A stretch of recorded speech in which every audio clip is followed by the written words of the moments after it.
সুপ্রিয় শিক্ষার্থীবৃন্দ, সরকারি সাদত কলেজের ব্যবস্থাপনা বিভাগের মাস্টার্স প্রিলিমিনারি এবং অনার্স থার্ড ইয়ারের ছাত্রছাত্রীবৃন্দের উদ্দেশ্যে এখনকার ক্লাস ম্যানেজমেন্ট অ্যাকাউন্টিং। তো আশা করছি তোমরা ভালো আছো এবং সুস্থ আছো। আজকের ক্লাসটি একটু আগে ছিল, অসুবিধার কারণে একটু দেরি হলো, দুঃখ প্রকাশ করছে জন্য। তো গত ক্লাসে আমরা কথা বলেছি ফ্লেক্সিবল বাজেট নিয়ে। ফ্লেক্সিবল বাজেট কি, কাকে বলে, কেন করা হয়, কি ফরম্যাটে করা হয়, তারপর দুটা অঙ্ক আমি তোমাদের দেখিয়েছি।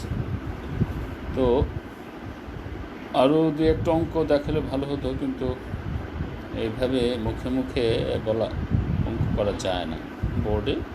সেজন্য আমরা কলেজ যখন আমাদের খুলে যাবে তখন আমরা যে অঙ্কগুলো আর একটু দেখালে ভালো হয়, আমরা সেই অঙ্কগুলো তোমাদের দেখিয়ে দেব। তো সেই জন্য আর ফ্লেক্সিবল বাজেটে আর থাকছে না। আজকে স্ট্যান্ডার্ড কস্ট বা স্ট্যান্ডার্ড কস্টিং নিয়ে একটু কথা বলবো, কারণ অনেক সময় এখান থেকে অঙ্ক আসে, আবার অনেক সময় পুরোটা থিওরি আসে। তো সেই জন্য যাতে আমরা আমাদের দুই দিক থেকেই আমরা অঙ্ক একদিন দেখাবো, আজকে একটু থিওরিটিক আলোচনা করছি, বাকিটা তোমাদের একটু দেখে নিতে হবে। তো যাই হোক, এই মুহূর্তে যারা আছো এই কস্টিং সিস্টেমের সাথে তোমরা এর আগে আর পরিচিত হওনি, এটি এবার প্রথম। কারণ এর আগে তোমরা যা করেছো, যা শিখেছো, সেখানে এগুলো ছিল না, এটা নতুন। তো সেই জন্যে এটা খুব কঠিনও না, শুধু একটু দেখার ভিন্নতা আর বোঝার ভিন্নতা, এই আর কিছু।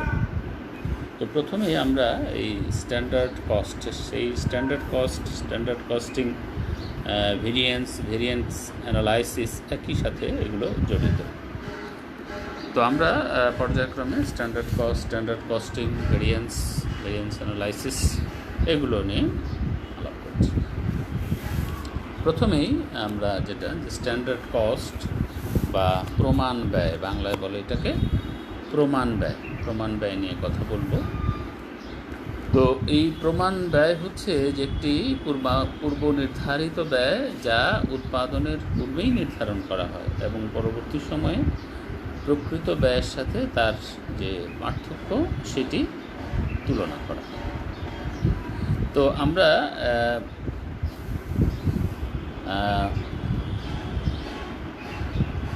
CMA লন্ডন, তাদের ভাষায় এটার একটা সংজ্ঞা তারা দিয়েছেন, আমি সেটি একটু উদ্ধৃত করছি যে standard cost is as a predetermined cost which is computed in advance of production on the basis of specification of all the factors affecting cost and used in standard costing। অর্থাৎ প্রমাণ ব্যয় হলো একটি পূর্ব নির্ধারিত ব্যয়, যা উৎপাদনের পূর্বে ব্যয়ের উপর সকল বিষয়ের প্রভাব বিবেচনা করে নির্ধারিত হয় এবং প্রমাণ ব্যয় হিসাব পদ্ধতিতে ব্যবহৃত হয়। তাহলে আমরা বুঝতে পারছি যে এই প্রমাণ ব্যয় বা স্ট্যান্ডার্ড কস্ট হচ্ছে যে একটা যে কোনো দ্রব্য বা সেবার একটা পূর্ব নির্ধারিত ব্যয়, যে একটি কলমের জন্য এত টাকা খরচ হওয়া উচিত। এই খরচটার স্পেসিফিকেশান বা বিভাগ অনুযায়ী, যেমন ম্যাটেরিয়াল এত হওয়া উচিত, লেবার কস্ট এত হওয়া উচিত, ওভারহেড এত হওয়া উচিত, এরকম আর কি। তো এখন এই যে উচিত কথাটা বললাম, এটাই আসলে আগে থেকে ধরা, যে হ্যাঁ ম্যাটেরিয়াল এটাতে এতটুকু লাগবে, এত টাকা দাম, বেশি হওয়া উচিত নয়। লেবার কস্ট এত, রেট পার ঘন্টা এত, কাজে এটার জন্য এত সময় লাগবে, কাজে এটার জন্য এর বেশি খরচ হওয়া যোগ্য। এই যে আমি বলছি এই খরচটাই হচ্ছে স্ট্যান্ডার্ড কস্ট, অর্থাৎ আমি একটা কিছু দাম যে ধরে নিলাম যে এটা এত টাকার বেশি হওয়া উচিত নয় বা এইটুকু হওয়া উচিত, এইটাকে বলা হয় স্ট্যান্ডার্ড কস্ট বা প্রি ডিটারমিন্ড কস্ট। আমরা স্ট্যান্ডার্ড কস্টিংয়ে যাই। এটা আমাদের ব্যবস্থাপনায় একটা গুরুত্বপূর্ণ হাতিয়ার। আমি ম্যানেজমেন্ট অ্যাকাউন্টিংয়ের প্রথম যে ক্লাস বোধহয় সেই প্রথম অথবা দ্বিতীয় ক্লাসে আমি বলেছিলাম যে স্ট্যান্ডার্ড কস্ট হচ্ছে একটি ব্যবস্থাপনার একটা পরিচালনা এবং নিয়ন্ত্রণের একটা বিশাল হাতিয়ার। কারণ এর মাধ্যমে আমরা প্রতিষ্ঠানের কর্মীদের দক্ষতা মূল্যায়ন করি, উৎপাদন ব্যবস্থাপনার দক্ষতা মূল্যায়ন করি এবং প্রত্যেকটা যারা হাতে কাজ করে বা যে কোনো ক্ষেত্রে যারা কাজ করে, তো সেই ক্ষেত্রে আমরা এটা প্রয়োগ করে তাদের দক্ষতা এটা পরিমাপ করা হয় এবং সেই দক্ষতা পরিমাপের প্রেক্ষিতে তাদেরকে মূল্যায়ন করা হয় এবং সেই জন্য তাদেরকে অনেক ক্ষেত্রে পুরস্কৃত করা হয়, কাউকে তিরস্কৃতও করা হয়ে থাকে। তাহলে সেই ব্যবস্থাপনার ক্ষেত্রে এই বহুল ব্যবহৃত এই যে হাতিয়ারটি, এটি হচ্ছে স্ট্যান্ডার্ড কস্টিং। স্ট্যান্ডার্ড কস্টিং এটাও অ্যাকর্ডিং টু ICMA লন্ডন, এই লন্ডনের ICMA লন্ডনের ভাষ্য মতে আমি তোমাদের একটু বলি যে standard costing is defined as the prepared and use of standard cost, their comparison with actual costs and analysis of variances to their causes and points of incidence. এটার বাংলা অর্থ করলে দাঁড়ায় প্রমাণ ব্যয় নির্ধারণ এবং প্রয়োগ করা এবং প্রকৃত ব্যয়ের সাথে প্রমাণ ব্যয়ের তুলনা করে পার্থক্য নির্ণয়করণ এবং পার্থক্যের কারণ বিশ্লেষণ করাকে প্রমাণ ব্যয় হিসাব পদ্ধতি বলে। তার মানে আমাদের প্রমাণ ব্যয় অর্থাৎ সেই যে স্ট্যান্ডার্ড ঠিক করতে হবে, তারপরে আমাদের সেটা কীভাবে প্রয়োগ করব, আমরা প্রকৃত ব্যয় যা হবে তার সাথে এটার কোনো পার্থক্য হয় কি না সেটার জন্য আমরা তুলনা করব এবং সেই পার্থক্য যে হলো কী কারণে সেই পার্থক্যটা হলো সেই বিচার বিশ্লেষণকে আমরা স্ট্যান্ডার্ড কস্টিং বা প্রমাণ ব্যয় হিসাব পদ্ধতি বলা হয়। আমরা এই প্রসঙ্গে আমরা বি ব্যানার্জির একটা সংজ্ঞা, ভবতোষ ব্যানার্জি তার একটা সংজ্ঞা, ভবতোষ ব্যানার্জি আমাদের ম্যানেজমেন্ট অ্যাকাউন্টিং গ্রন্থের বিশিষ্ট লেখক অধ্যাপক। তিনি বলেছেন যে standard costing has been defined as a technique which uses standard for cost and revenues for the purpose of control through variance analysis. এটার বাংলা অর্থ করলে দাঁড়ায় যে প্রমাণ ব্যয় হিসাব হলো একটি কৌশল যা বিচ্যুতি বিশ্লেষণের মাধ্যমে নিয়ন্ত্রণের উদ্দেশ্যে ব্যয় ও আয়ের মানদণ্ড বা স্ট্যান্ডার্ড ব্যবহার করে। তাহলে আমরা দেখতে পাচ্ছি যে এটা আসলে একটা যে আমাদের প্রকৃত খরচ এবং যে পূর্ব নির্ধারিত খরচ তার মধ্যে যে পার্থক্য, সেই পার্থক্যর মধ্যে যে এটা মানদণ্ড হিসেবে কাজ করে এবং তার প্রেক্ষিতে আমরা বিচার বিশ্লেষণ তুলনা করতে পারি। তো এই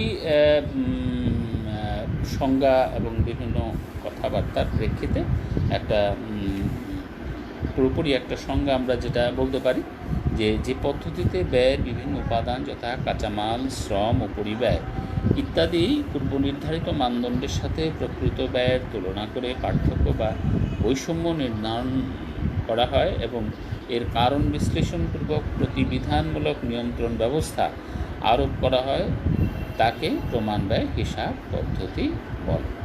তাহলে আমরা দেখো এখানে আমাদের এই স্ট্যান্ডার্ড কস্টিং যে সিস্টেম, সেই অ্যাকাউন্টিং তার সাথে কিছু বিষয় জড়িত, যেমন উৎপাদনের বিভিন্ন উপাদানের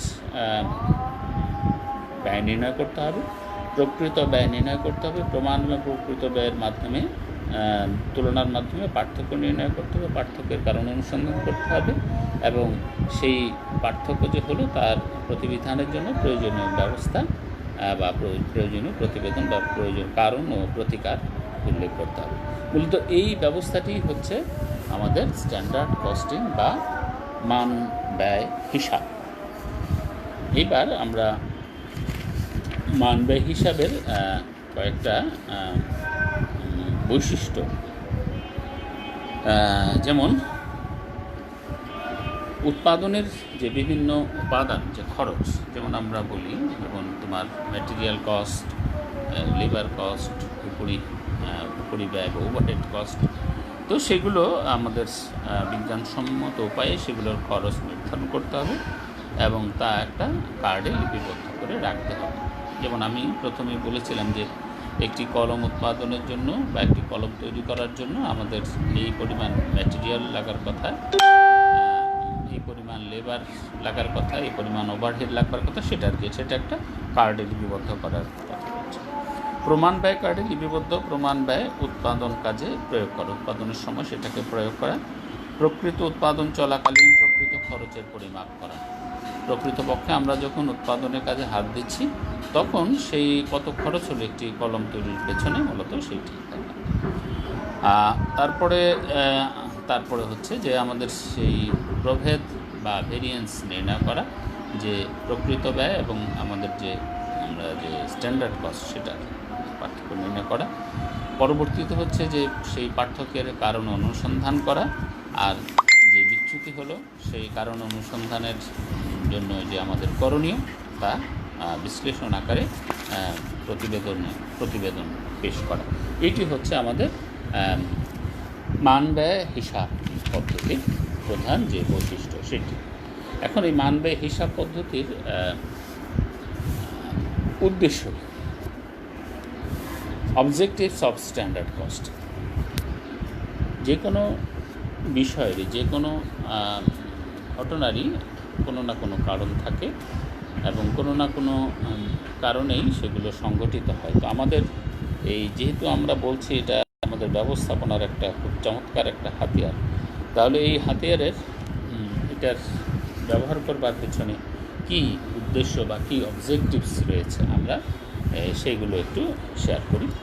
যেমন আমরা প্রথমেই বলছি যে এটি একটা পূর্ব নির্ধারিত ব্যয়, অর্থাৎ উৎপাদনের পূর্বেই এটি নির্ধারণ করা হয়। তাহলে এটা নির্ধারণ করা হয় এই জন্যে যে আমাদের যে উৎপাদন আমরা কার্যে হাত দেব তখন আমাদের যে খরচ হবে সেই খরচটা যাতে আমাদের নাগালের বাইরে না যায় বা আমাদের যে নাগালের মধ্যেই যাতে থাকে।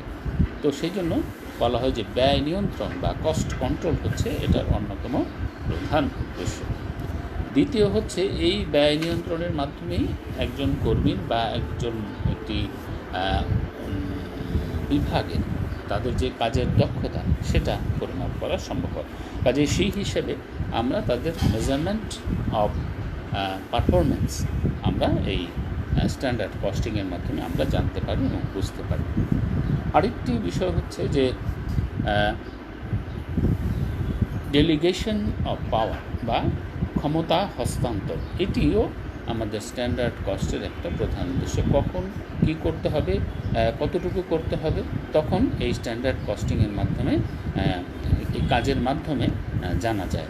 প্রমাণ ব্যয় হিসাব উচ্চ ব্যবস্থাপনা কর্তৃক অধস্থ নির্বাহীদের কাছে ক্ষমতা হস্তান্তর করে এবং কখন কী করতে হবে সেটা জানান দেয়। সেই জন্য এটা ক্ষমতা হস্তান্তরের সহায়ক হিসেবে কাজ করে। কাজেই ক্ষমতা হস্তান্তর একমাত্র প্রধান উদ্দেশ্য।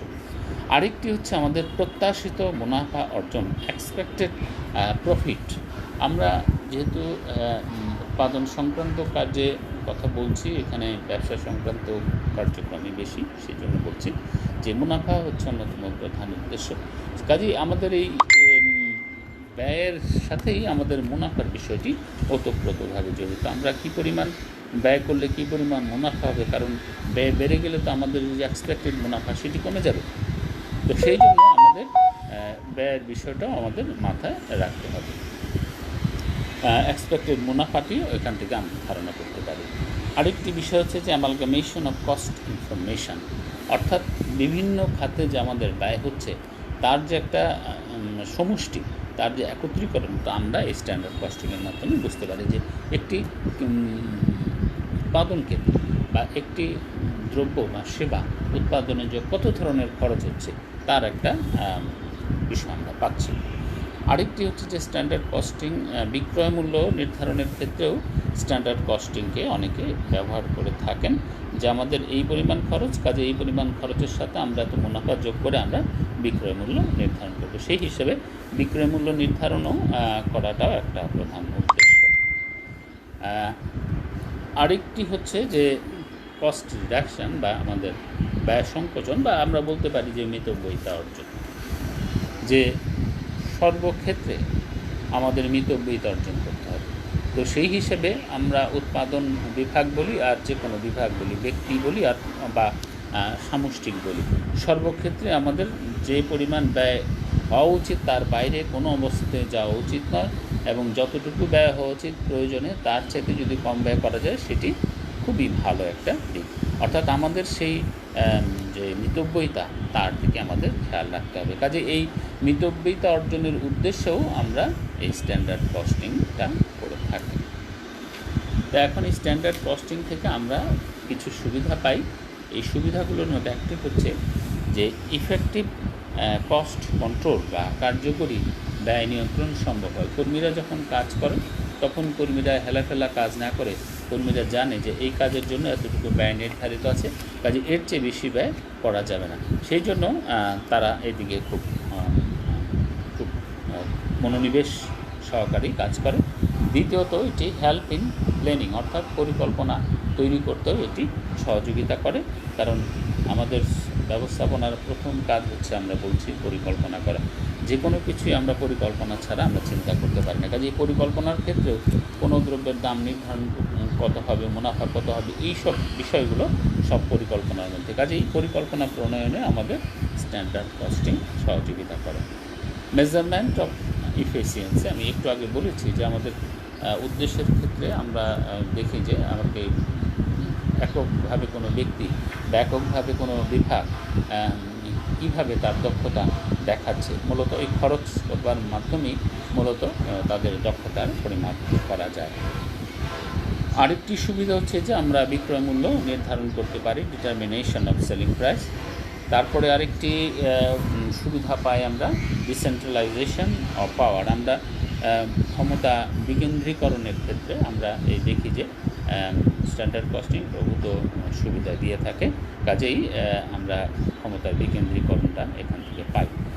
আরেকটি হচ্ছে কোঅর্ডিনেশনে বা সমন্বয় সাধনে সুযোগ সুবিধা হয় মানদণ্ড স্থাপনের মাধ্যমে বিভিন্ন বিভাগে, যেমন উৎপাদন বিভাগ, ক্রয় বিভাগ, বিক্রয় বিভাগ, বিতরণ বিভাগ ইত্যাদি বিভিন্ন বিভাগের মধ্যে একটা সমন্বয় সাধনের সুবিধা হয়, কারণ প্রত্যেকেই যার যার কাজ বা যার যার দায়িত্ব বা যার যার কর্তব্য সম্পাদনে সচেষ্ট থাকে।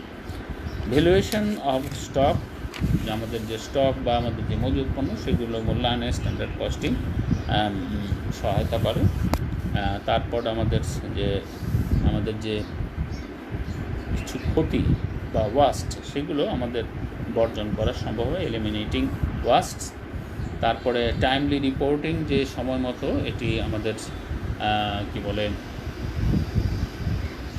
প্রতিবেদন দিতে সহায়তা করে, কারণ ব্যবস্থাপনা যখন কোনো তথ্য চান তখন সেই তথ্য স্ট্যান্ডার্ড কস্টিংয়ের সাহায্যে আমরা আমাদের পূর্ব নির্ধারিত ব্যয় প্রকৃত খরচের মধ্যে যে পার্থক্য সেটিকে একটি প্রতিবেদন আকারে আমরা দিয়ে থাকি। আরেকটি হচ্ছে যে এটা সুবিধা হচ্ছে অলরাউন্ড এফিসিয়েন্সি পাওয়া যায়, যে খরচের বিষয়টি সামনে রাখলে তখন সকলেই বিভিন্ন ক্ষেত্রেই সচেতন থাকে, যার জন্য সর্বদিক থেকে একটা সুবিধা পাওয়া যায় বা এফিসিয়েন্সি পাওয়া যায়। এখানে ম্যানেজমেন্ট বাই এক্সেপশন বা ব্যতিক্রমের নীতি এখানে প্রচলন করা যায়, ব্যয় সংকোচনের সুবিধা অর্জন করা যায়, হিসাব রক্ষণ কাজও আমাদের সহজ হয়, আর মূল্যবৃদ্ধি পায় না, আমাদের নাগালের মধ্যে থাকে সব কিছু, এবং যার কারণে আমরা কাস্টমারকে আকর্ষণ করতে পারি। তাহলে আমরা দেখতে পাচ্ছি যে মূলত প্রমাণ ব্যয় হিসাব বা স্ট্যান্ডার্ড কস্টিং আমাদেরকে বিভিন্নভাবে অনেক সুবিধা দিয়ে থাকে, যার জন্য আমরা আমাদের পণ্যের নির্ধারিত মান বজায় রেখে, খরচ বজায় রেখে, মূল্য বজায় রেখে এবং পূর্ব নির্ধারিত আমাদের যে মুনাফা বা পূর্ব প্রাক্কলিত যে মুনাফা, সেই মুনাফা বা আমাদের যে পূর্ব নির্ধারিত উদ্দেশ্য, সেই উদ্দেশ্য অর্জনে স্ট্যান্ডার্ড কস্ট আমাদের সহযোগিতা করছে। এখন এই স্ট্যান্ডার্ড কস্টিংয়ের কিছু সুবিধা বললাম, দু একটা অসুবিধার কথা বলি, নাহলে বলা যাবে যে সব কিছুরই তো সুবিধার পাশাপাশি অসুবিধা থাকে। কাজে খালি সুবিধাই আলাপ করলাম, অসুবিধা কী? অসুবিধা হচ্ছে যে কস্ট সেট আপ করা বা স্ট্যান্ডার্ড কস্টটা সেট করাটা এটা একটা খরচবহুল ব্যাপার, এটার জন্য কস্টলি বলা হয়ে থাকে। তারপরে সেগ্রিগেশন অফ ভেরিয়েন্সেস, যে আমরা যে বিচ্যুতি বা প্রভেদগুলো পাবো সেগুলোর বিভক্তিকরণ একটু জটিল, খুব এক্সপার্ট লোকজন ছাড়া এগুলো সাধারণত করা যায় না। আর এক্সপার্ট লোক তো জানোই, এক্সপার্ট লোকের জন্য খরচ বেশি করতে হবে। আরেকটি হচ্ছে যে অনির্ভরযোগ্য মানদণ্ড, যে যারা এর সাথে যুক্ত নন তারা যদি মানদণ্ড স্থাপনে যুক্ত হয়ে পড়েন তাহলে আমাদের যে সেই মানদণ্ডটা নির্ভরযোগ্য থাকে। কাজেই এখানে আনরিলায়েবল স্ট্যান্ডার্ড হওয়ার সম্ভাবনা থাকে। চেঞ্জেস ইন স্ট্যান্ডার্ড, মানদণ্ডের যদি কোনো পরিবর্তন হয় বা কোনো কোনো পরিবর্তনে কর্মীদের অসুবিধার সৃষ্টি হয় এবং এই ব্যয় পদ্ধতিরও সমস্যা হয়, কারণ প্রতিবেদন প্রণয়ন বা প্রতিবেদন উপস্থাপন করতে গিয়ে বারে বারে এই কথাটি উল্লেখ করার প্রয়োজন। উৎপাদন মাত্রার বা পার্থক্য হলে বা আউটপুট লেভেলে যদি কোনো পরিবর্তন হয় সেক্ষেত্রে একটি সমস্যা হয়। উৎপাদন কৌশলের পরিবর্তন হলেও স্ট্যান্ডার্ড কস্টিংয়ে যে মূল উদ্দেশ্য সেটা অনেকখানি ব্যাহত হয়।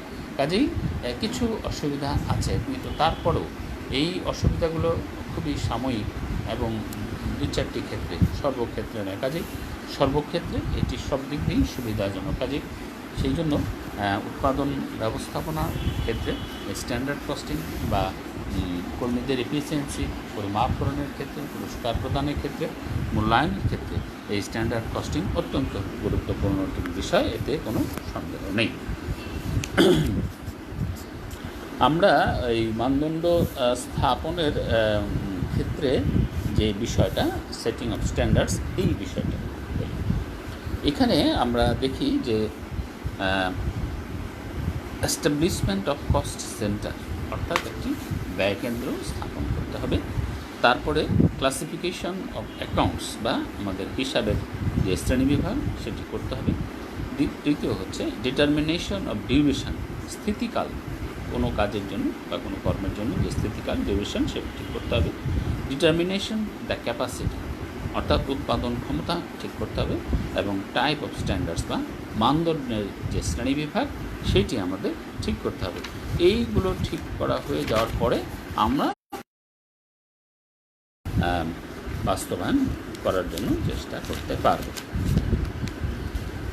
আচ্ছা, তো একটা কথা বলা হয় যে বর্তমানে প্রমাণ ব্যয় উৎপাদনী কার্যাবলীর সুষ্ঠু ব্যবস্থাপনা নিয়ন্ত্রণের ভিত্তি।